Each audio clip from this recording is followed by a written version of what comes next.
করুণার আধার তুমি, চিরমহিয়ান তুমি, দিয়েছো নাজাতের আল কোরআনুল করিম। أعوذ بالله من الشيطان الرجيم. بسم الله الرحمن الرحيم. لا إكراه في الدين قد تبين الرشد من الغي فمن يكفر بالطاغوت ويؤمن بالله فقد استمسك بالعروة الوثقى لا انفصام لها والله سميع عليم.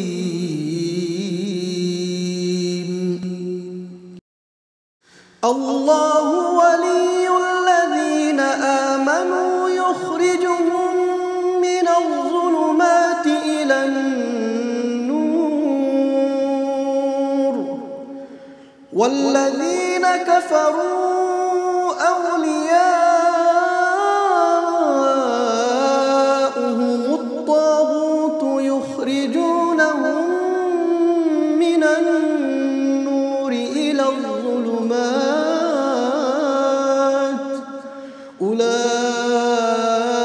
أولئك أصحاب النار هم فيها خالدون. ألم تر إلى الذي حاج إبراهيم في ربه أن آتاه الله الملك إذ قال إبراهيم ربي الذي يحيي ويميت قال أنا أحيي وأميت قال إبراهيم فإن الله يأتي بالشمس من المشرق فأت بها من المغرب فبهت الذي كفر والله لا يهدي القوم الظالمين. أو كالذي مر على قرية وهي خاوية على عروشها قال أنى يحيي هذه الله بعد موتها فأماته الله 100 عام ثم بعثه قال كم لبثت قال لبثت يوما أو بعض يوم قال بل لبثت 100 عام فانظر إلى طعامك وشرابك لم يتسنه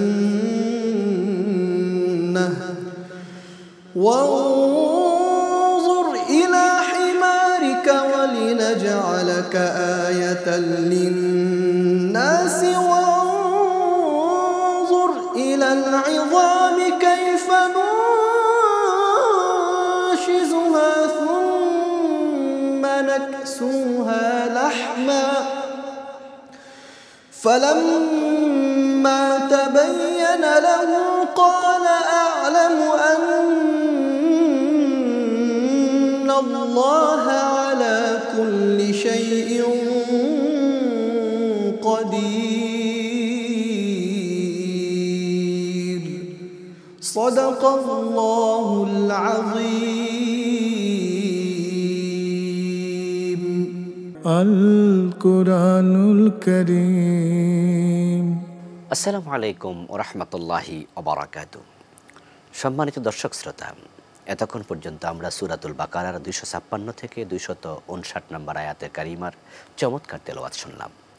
আসুন এই আয়াতে কারিমাগুলোর সংক্ষিপ্ত ব্যাখ্যা এবং সরল তর্জমা আমরা আলোচনা করছি।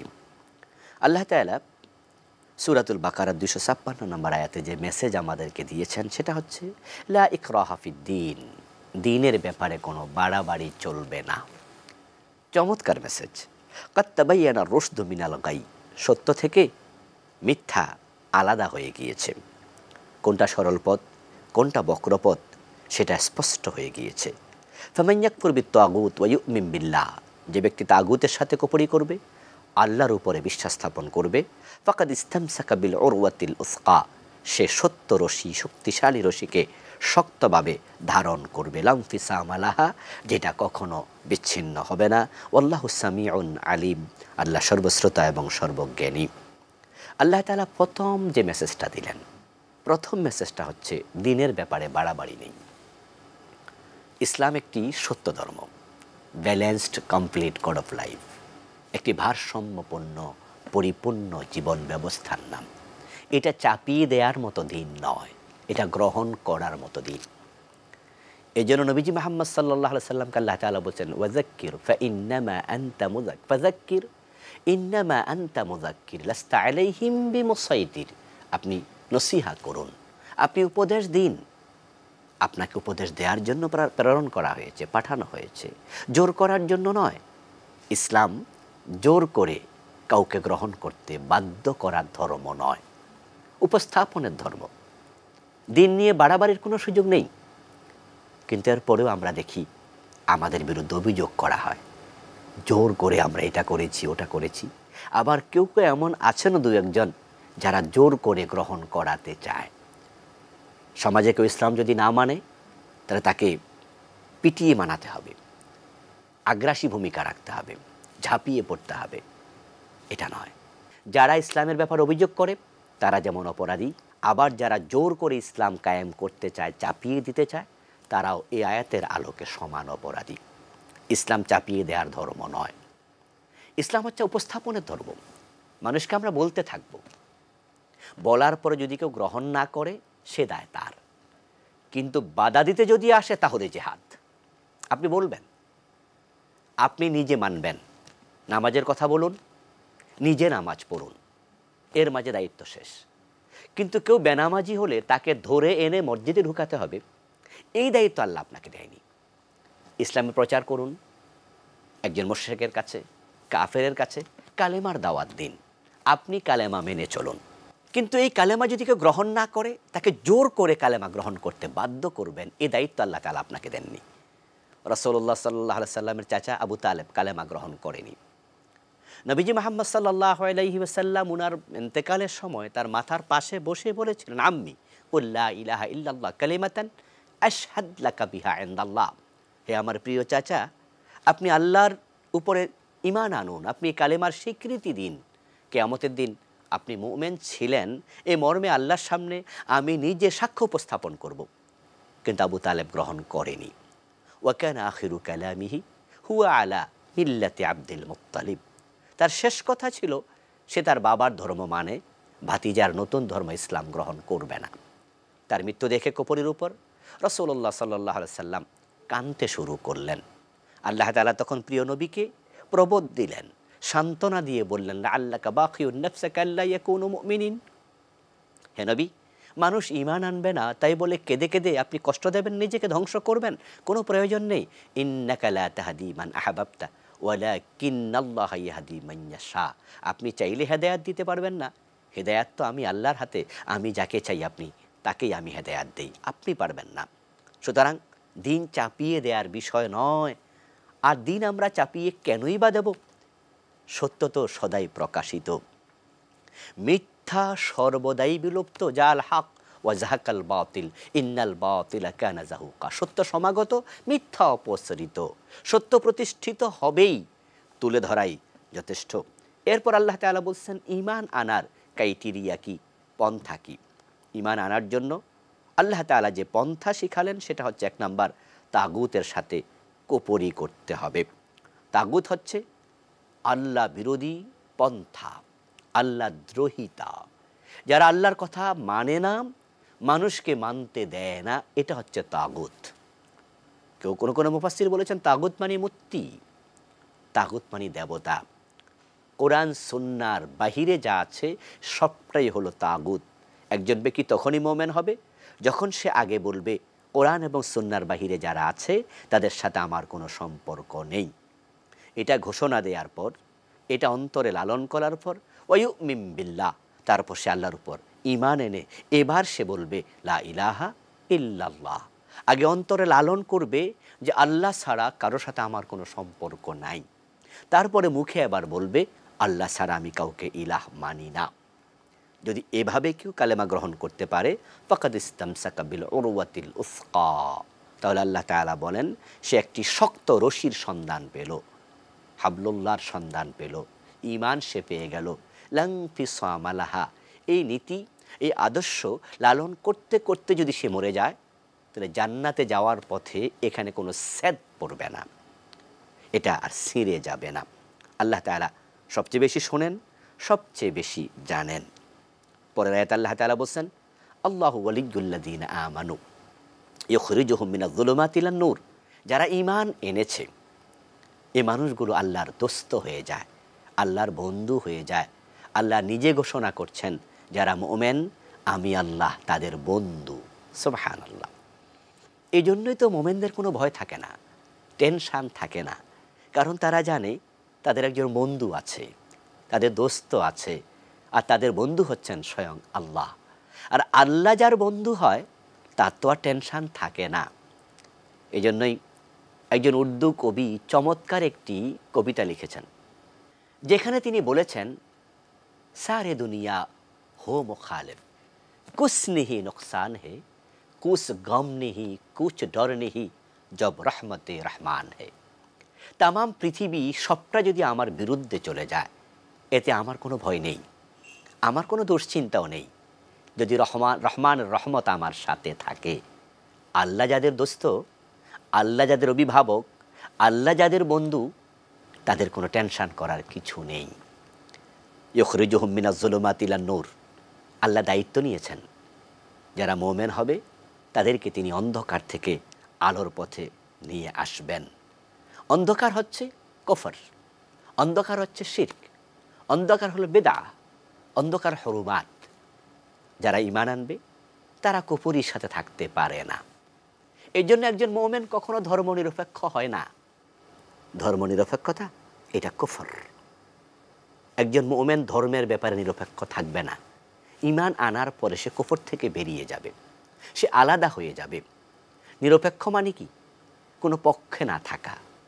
তো একজন মুমিন ধর্মের ব্যাপারে নিরপেক্ষ হতে পারে, আর কোনো ব্যক্তি ধর্মের পক্ষে না থাকলে সে কি মুমিন থাকতে পারে? এই জন্য মুমিনের সাথে ধর্মনিরপেক্ষতার সম্পর্ক থাকবে না, শিরকের সম্পর্ক থাকবে না। একজন মুমিন কখনো মাজার পূজা করতে পারে না, একজন মুমিন কখনো পীরের পায়ে সেজদা দিতে পারে না, একজন মুমিন কখনো আল্লাহর হুকুম ছাড়া অন্য কারো হুকুম গ্রহণ করতে পারে না। একজন মুমিন সে অন্ধকারে থেকে যাবে, তাহলে সে মুমিন থাকলো কিভাবে? মুমিন সুদ খাবে, মুমিন ঘুষ খাবে, মুমিন মানুষের সম্পদ দখল করবে, মুমিন রাষ্ট্রের সম্পদ তসরুপ করবে, আবার নিজেকে মুমিন বলে দাবি করবে। অন্ধকারে থেকে গেল, অন্ধকার থেকে বের হলো না, এটা প্রকৃত মুমিনের পরিচয় নয়।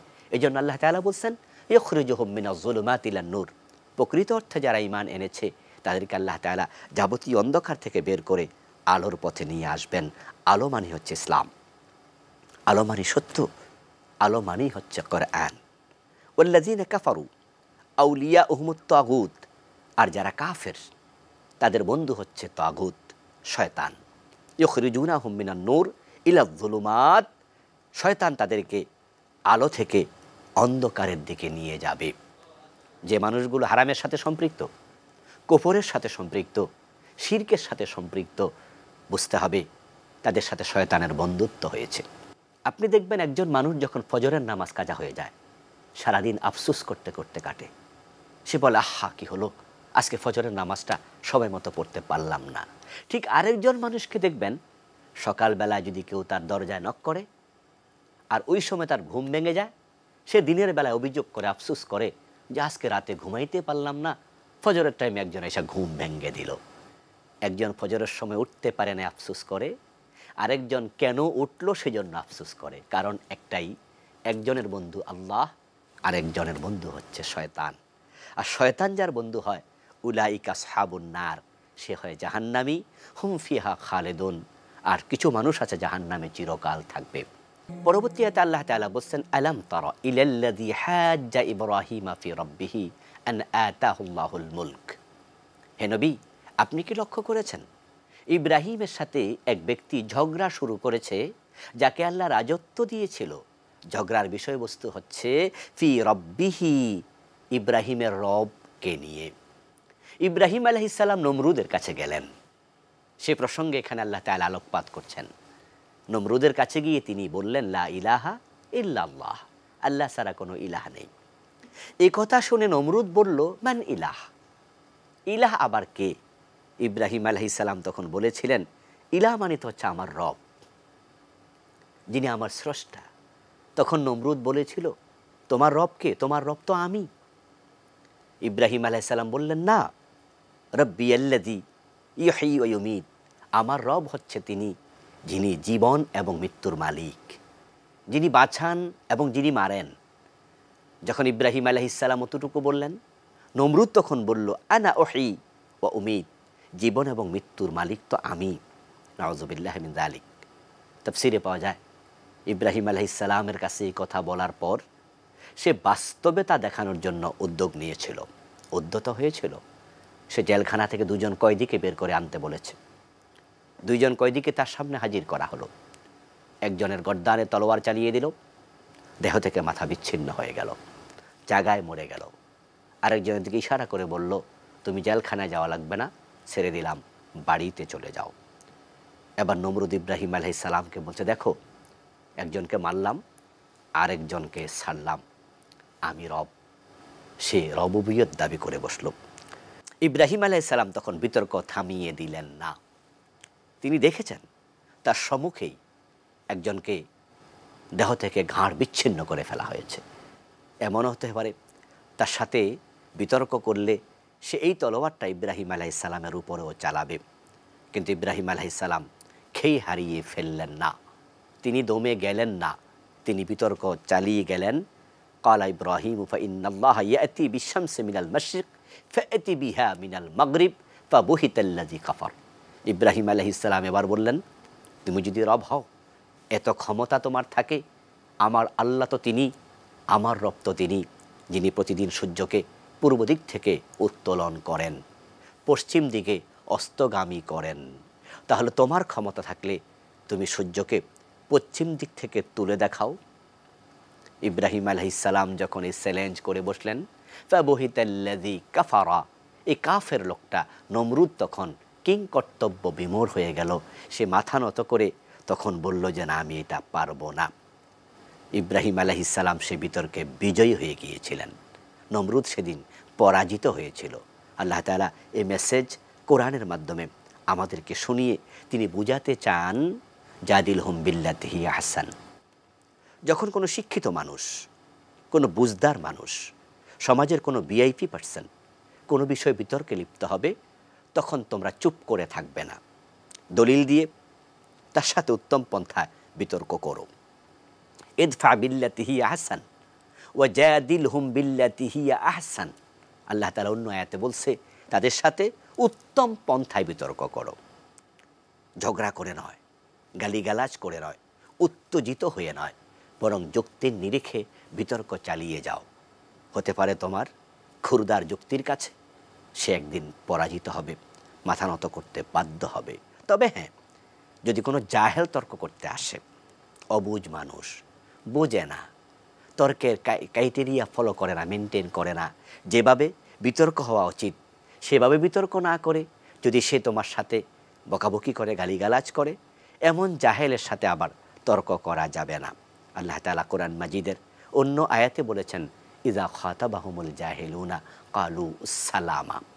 যখন জাহেল কথা বলবে তখন সালাম দিয়ে সেখান থেকে পাশ কেটে চলে আসবে। নমরুদ যেহেতু রাষ্ট্রপ্রধান ছিল, ইব্রাহিম আলাইহিস সালাম তার সাথে বিতর্ক করেছেন, বিতর্কে তিনি বিজয়ী হয়েছেন। ওয়াল্লাহু লা ইয়াহদিল কওমাজ জালিমিন। আয়াতের শেষ অংশে আল্লাহ তাআলা বলছেন, যারা জালেম আল্লাহ তাদেরকে সত্যের পথ প্রদর্শন করেন না। আসলেও হেদায়াত পাওয়ার জন্য একটি বিনয়ী অনুগত মনের প্রয়োজন, কলবে সালিম প্রয়োজন। যদি কোনো ব্যক্তি উদ্ধত আচরণ করে, অহংকারী হয়ে যায়, তাহলে আল্লাহ তার উপর রেগে যান, তাকে হেদায়াতের পথ তিনি প্রদর্শন করেন না।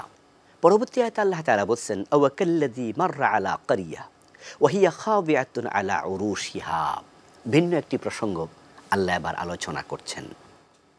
ওই ব্যক্তির মতো দৃষ্টান্ত, যে ব্যক্তি কোনো একটি গ্রামের পাশ দিয়ে যাচ্ছিলেন, যেখান দিয়ে যাওয়ার সময় তিনি দেখলেন যে গ্রামের বাড়িঘরগুলো অধোমুখে পতিত, সেখানে বাড়িঘরগুলো ধ্বংস হয়ে গিয়েছে। এই অবস্থা দেখে ওই ব্যক্তি তখন বলল, আন্না ইউহয়ি হাযিহিল্লাহু বা'দা মাউতিহা। এই বাড়িঘরগুলো একসময় থাকবে না, এই মাটিগুলো একসময় থাকবে না, আল্লাহ আবার জীবিত করবেন সব কিছু। এটা কি করে সম্ভব? একজন ব্যক্তি বলছিল। সে ব্যক্তিকে মুফাসসিরদের কেউ কেউ বলেছেন তিনি হযরত উযাইর আলাইহিস সালাম, আল্লাহর আরেকজন নবী। তিনি যাচ্ছিলেন অধোমুখে পতিত কোনো একটি জনপদ দিয়ে, মনে মনে ভাবছিলেন আল্লাহ কিভাবে জীবিত করবে। অতটুকু ভাবার পরে ফাআমাতাহুল্লাহু মিআতা আমিন সুম্মা বাআসা, আল্লাহ ওই ব্যক্তিকে সেখানেই মৃত্যু দিলেন। এই অবস্থায় চলে গেল 100 বছর। 100 বছর পরে আল্লাহ তাআলা সুম্মা বাআসাহু, তাকে আবার জীবিত করলেন। ওই লোকটি জীবিত হলো। ক্বালা কাম লাবিস্তা, জীবিত হওয়ার পরে তাকে প্রশ্ন করা হলো, তুমি এই যে এখানে আসছো, এই গ্রামের মাঝখান দিয়ে যাচ্ছিলে, কতক্ষণ তুমি এই গ্রামে অবস্থান করেছ?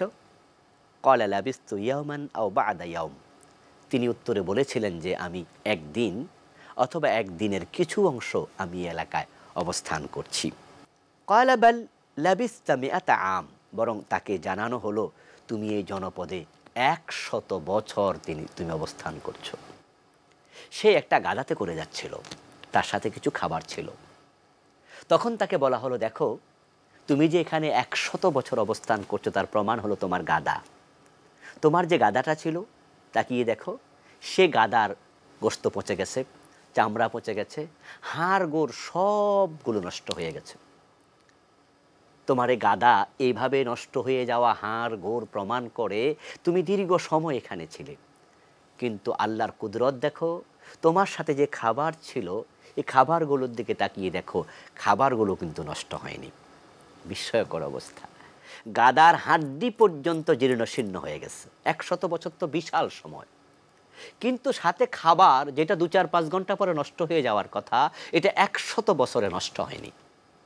আল্লাহ তাআলা উযাইর আলাইহিস সালামকে বলল, দেখো যে আমি আল্লাহ চাইলে যাকে রাখার তাকে রাখতে পারি, আবার আমি চাইলে যাকে মারার তাকে মারতে পারি। ক্বালা আ'লাম আন্নাল্লাহ আলা কুল্লি শাইইন কাদির।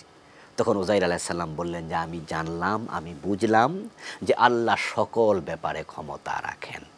সুবহানাল্লাহ। আল্লাহ তাআলা চাইলে যা ইচ্ছা তাই করতে পারেন, সব ব্যাপারে তার ক্ষমতা অতুলনীয়। এই জন্য তার ক্ষমতার উপর ভরসা করা, তাকে ভয় করে চলা, এটা মোমেনের কর্তব্য। যে মোমেন আল্লাহ তাআলাকে সকল বিষয়ে ক্ষমতাশীল বিশ্বাস করে নিজের জীবনকে তার আদেশ এবং নিষেধের ভিত্তিতে ঢেলে সাজায়, তার দুনিয়া হয় সুন্দর, আখেরাতও হবে সুন্দর। আসুন আলোচিত এই আয়াতগুলোকে আমরা জীবনের পাথর হিসাবে গ্রহণ করি, তেলাওয়াতকৃত আয়াতের মর্ম নিজের জীবনে ধারণ করি। আল্লাহ তৌফিক দান করুন, আমিন। ওয়াসসালামু আলাইকুম ওয়া রাহমাতুল্লাহি ওয়া বারাকাতুহু। করুণার আধার তুমি দিয়েছ, সত্যের বাণী অসীম, চিরমহিয়ান তুমি দিয়েছ নাজাতের আল কোরআনুল কারীম।